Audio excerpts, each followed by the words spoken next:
ଏଠାକୁଲେ ତମେ ବଡ଼ ଦେଉଳରେ ଏତେ ବ୍ୟସ୍ତ ରହୁଛ ଯେ କୋଉଠିକି ଯାଇପାରୁନ। ସାରା ଜଗତ କଥା ଚିନ୍ତା କଲି ରାତିରେ ବି ଶୋଉନ।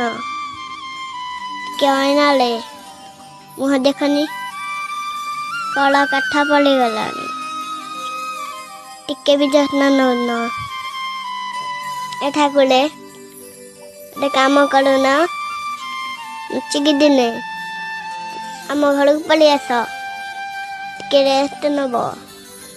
ଆମ ଘରେ ସିନା ଷାଠିଏ ବୋଉଟା ନାହିଁ, ହେଲେ ଟଙ୍କା ଟଣାଣି ଅଛି। ଆମ ଘରେ ସିନା ଅଭଡ଼ା ନାହିଁ, ହେଲେ ଗୁଦବଦା ଅଛି। ଖାଇ ପିଇ ଟିକେ ଶାନ୍ତିରେ ଶୋଇପଡ଼ିବ। ଆଉ ମୁଁ ତୁମକୁ ଟିକେ ମୋଡ଼ିଦେବି। ଯଦି ବଳ ପଣ୍ଡା ଆସି ଯଦି ଖୋଜନ୍ତି, ମୁଁ କହିବି ଆମ ଆଡ଼କୁ କେହି ଆସିନାହାନ୍ତି।